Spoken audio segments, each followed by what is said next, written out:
My name's Dave DeBow, founder of MoneyPartnerFormula.com, and this show is built for everyday real estate investors who are actively doing deals and looking to scale using other people's money. So if you're an active real estate investor and you want to get featured on this show to talk about your own real estate and capital raising experiences, then just go to daveinterviewsyou.com. Now let's get rolling with this episode, and remember to subscribe for daily interview content. Have you ever dreamt about living and investing somewhere tropical? Well, if you have, today's special guest, Melissa Darnay, is somebody you want to pay close attention to. She is zooming in from beautiful Panama, the capital of Panama, the city of Panama in the country of Panama, and that's what she does. She lives there, she invests there, she helps other people, other foreigners to get involved in Panamanian real estate. So Melissa, welcome to the show. Great to have you. Thanks so much for having me, Dave. It's a pleasure. Now, I actually know Panama reasonably well, Melissa. It's been quite a few years, Uh-huh. but I actually lived in Costa Rica for 10 years from 1993 to 2003. Had a Okay. language training school there and opened up a branch office in Panama, the capital city. So I spent about a year and a bit in and out of Panama. Lovely, lovely country. What attracted you to Panama in the first place? It was like a young Miami. When I was looking at living on the beach, and I was living in Dallas, Texas, such an easy place to live, but there's not much natural beauty and definitely no ocean. So I Yeah. was looking for oceanfront property. And as you're looking in the United States, it's quite expensive. And when you're looking at carrying costs, it becomes, double as expensive. So Mm. when I discovered Panama, I had traveled enough to know, what I did and didn't like about different things. But what I found here were just this culmination, this perfect storm of different things that were quite ideal. Good year-round weather, amazing natural beauty, first world products and services, at a much, much lower cost of living, and also a place that's free from natural disasters. So when you combine all those, it just was this perfect storm of non-storm investments opportunity for myself. But I did Yeah. come here specifically to do real estate. Very, very cool. That makes a lot of sense. And the other thing I like about Panama is it's all in USD. So Correct. it's the US dollar is the currency of Panama. So it makes things very, very simple. Okay. So when was it that you moved down there initially, Melissa? I moved here in 2012, so I've been Cool. here about 13 years. Very good. So give me a little description of what does your business look like? Doing this interview at the beginning of 2025. What does real estate investing in real estate look like for Melissa Darnay? Well, first of all, we only sell real estate to English-speaking expats from the US, from Canada, from Europe. So we're not ingrained within the market here to try to do local real estate sales. So we know exactly what that niche is and what that niche wants. For foreign investors, you want something different than if you're buying in your own hometown. So you're looking at, how do I get in? And then what's my exit strategy? That's always where I start with people. What do you want? And what's your exit strategy? Is it 3 years, 5 years? Is it when you drop dead for your kids? What is it? Yeah. What are your goals? Do you want an investment property that so you can vacation for free and spend 1 or 2 or 3 months here and then rent it out the rest of time? Or do you want something with the highest ROI possible? Or do you just want to diversify your assets outside of your home country? So So that's what are most of your clients doing? I know that there's not one size fits all, but there's probably general commonality. What do you find generally? it. So about 95% of our clients are looking for a place where they can spend some amount of time, whether that's 2 weeks a year or 6 months a year, and then rent out when they're not here so they can make it cash flow positive. So So they basically an Airbnb type property. in Airbnb, and they want a better life for those couple weeks or couple months. They want to live on the ocean. So all the same things that attracted me to Panama are the reason that they're coming to Panama. All right, very good. Are there any challenges these days, like we're seeing in North America with Airbnb and municipalities clamping down on that? That's a really interesting question. Back in 2012, the year I moved here, Panama was still trying to attract some top tier hotels. and they had just signed deals with the Hilton and with the Waldorf Astoria, which of course is part of Hilton. And so because of that, in 2012, really before that Airbnb boom happened, they passed a law inside the city limits prohibiting short-term rentals less than 45 days. So the entire time I've been here, this law has been on the books. Now, one of my favorite locations is just outside Panama City on the mouth of the Panama Canal. So um, my engineer, if he can zoom out a little bit so those people who are watching this on video can see that we are located right on the mouth of the Panama Canal. There's blue ocean behind us, there's ships. And because this is outside of the District of Panama City, it's Airbnb friendly. So you can do short-term vacation rentals here. Very cool. Yeah. So most people, that's what they're looking for. They're looking for a second home Yeah. overseas, somewhere tropical. They could spend a couple of weeks or a month down there, rent it out. What are you finding are the typical occupancy rates for these kind of units? Because yeah, Panama is very, very nice in North American wintertime, Mhm. but in North American summertime, it is hot as hell and muggy, muggy, muggy. So what's kind of the prime time for you guys? Coming from Dallas, it's not because, in Dallas it got to be 110, 115. Here, I've never seen a day over 93 degrees. So 93 degrees is still bearable.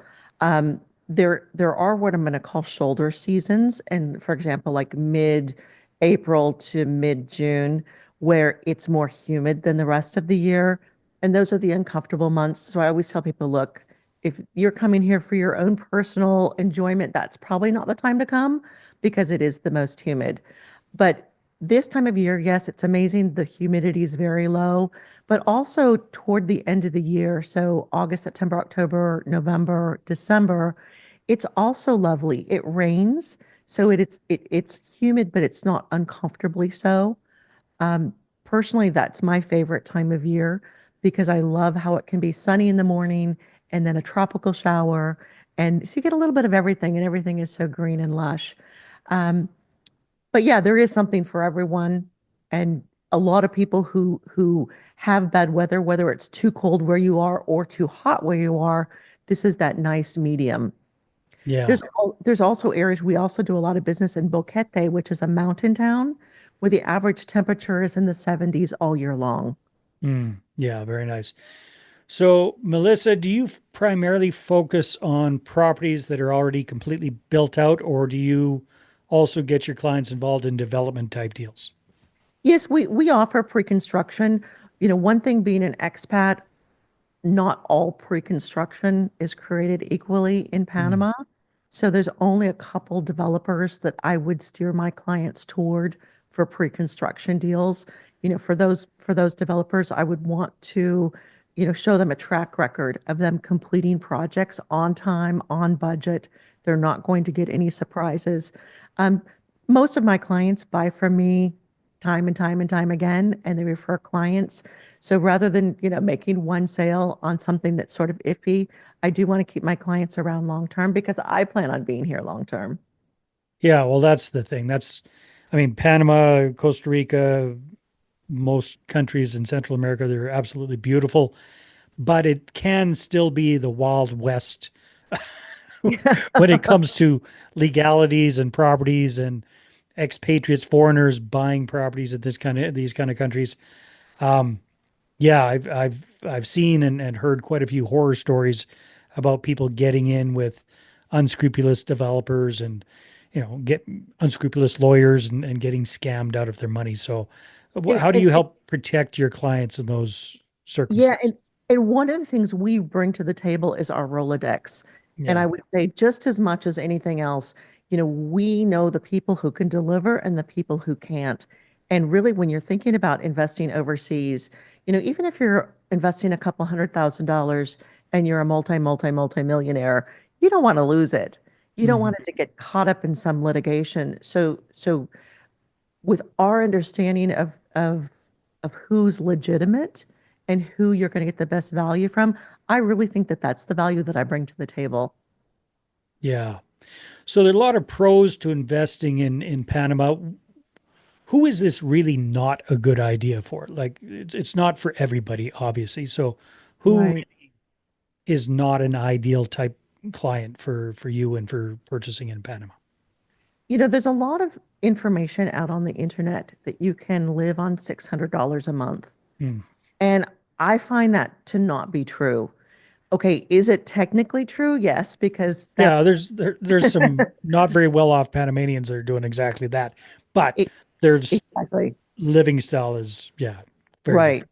So I would say, our good typical client is someone who's going to keep their residence in their home country and buy an investment property. Hmm. The It becomes a little harder again when you're looking for somebody who wants to rent. We handle rental as well. So somebody who's really, strapped on a budget and, wants us to fit into that. We do focus on the luxury end of Panama. So the budget end is something we Six don't. hundred bucks a month, they could have cut it. Yeah, there are other people who can help you. Yeah, very nice. Well, so just for rule of thumb, Uh, like it was interesting when I lived in Costa Rica, the Canadian government had a scale for their employees of the cost of living in different foreign stations for foreign diplomats. In Costa Rica at that time, and this is a long time ago, 30 years ago, was uh, at 93% of the cost of living of Canada. Do they have the equivalent house, car, education for your kids, all that right, kind of stuff? right. What's the cost of living like these days in Panama compared to the States? So, the United States has a lot of different cities with different Of price course. points in their Yeah. city. So I lived in Dallas, which I thought was, for a big city, a very inexpensive city to live in. My cost of living here is about half for a very similar cost of living, for very similar style of living. So Hmm. I go out to eat the same amount. I travel the same amount. I drive the same type of car. So it's really an apples to apples comparison of, my life. Now, so there are some things that are better. So, for example, I used to have a housekeeper that came twice a month. Now I have a full-time housekeeper that comes every day, and I'm paying Hmm. about the same. Yeah, So you do get a few lifestyle bumps. most definitely. Yeah. I miss those full-time housekeepers.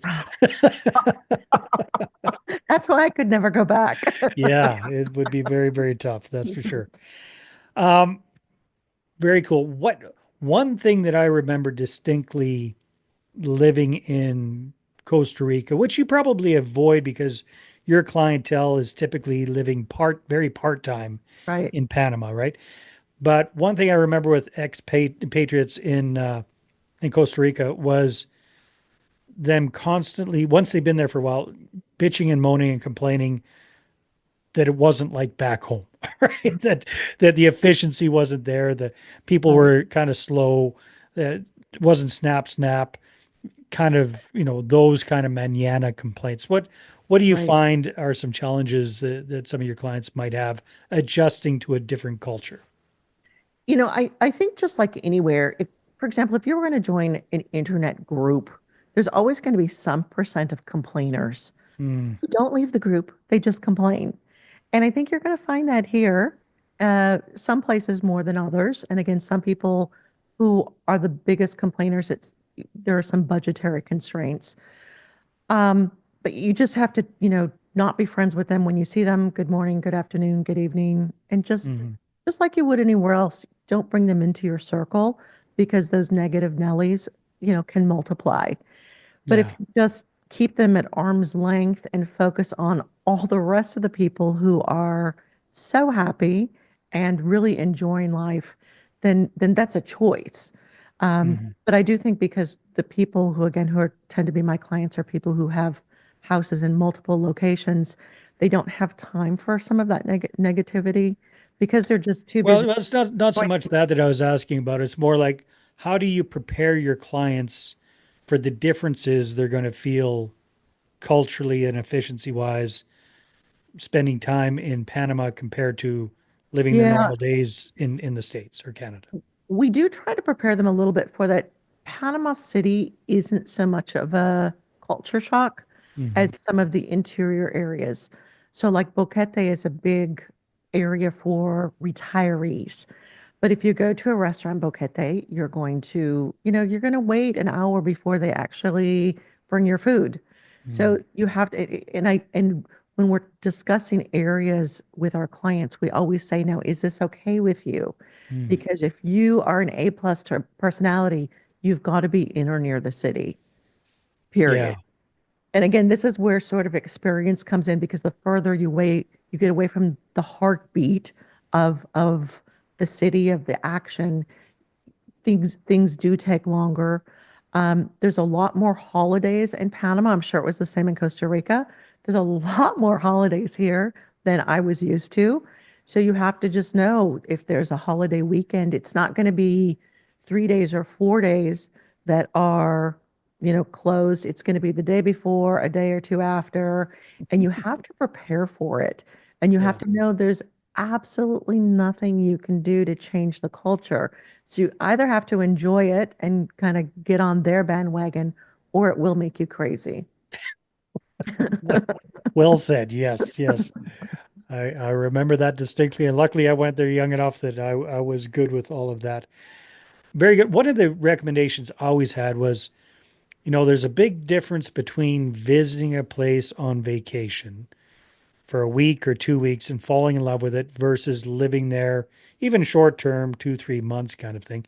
Do Mhm. you recommend to your clients or potential clients that they come and they spend a little bit of time in a place before they purchase? It depends on where they're going to be purchasing. Hmm. So, for example, if it's some place like where I am right now, most people can see one, the type of people who live here, two, the lifestyle. They like it or they don't. They can afford it or they can't. But Hmm. if they're going to be, again, someplace more remote, then yes. Another thing I recommend to people who have never purchased outside their own home country before is start with an apartment, a Hmm. condo, Yeah. because it's lock and leave. It's easy to find a property manager that can take care of it. But when you invest in a home and you're only going to be here part-time, there's a whole nother level of complexity. So start with something small that's lock and leave and then move on if you enjoy that. Wise, wise advice, Melissa. My mother retired to Mexico on the beach, had a couple of different houses there. And yes, big difference between a house and a condo, especially Yeah, around the tropics, especially close to the ocean. right. Stuff and the sun down there, Deteriorates. it's nonstop Yeah, maintenance and repair. That's for sure, right. especially with older properties. Right. Very, very cool, Melissa. Hey, if people are interested, they want to connect with you and find out more, poke around about the idea of checking out Panama, where should they go? They can go to my website, choosepanama.com. I offer a free ebook called Panama Uncorked. It really tells you everything you need to know to vacation, live, invest, move, or retire in Panama. So just log onto the website and request the book, and it will come to your inbox. Awesome. Thanks for being on the show, Melissa. Thanks so much for having me. Cheers from Panama. All right, everybody, take care. See ya on the next one. Hey there, I really hope you enjoyed that episode. And as always, if you want to listen to more daily interview content, make sure you subscribe. And if you're an active real estate investor and you're doing deals and you'd like to get featured on this show, then just head over to daveinterviewyou.com. Now, at moneypartnerformula.com, we help real estate investors to create a process for predictably getting capital so they can do more deals without relying on hard money lenders or the banks. We do this by building them a private capital marketing system. Now, if you want help turning yourself into a big money capital attraction machine, then book a call with our team to see how we can help. Just visit moneypartnerformula.com to find out more. All right, take care, and we'll see you on the next interview.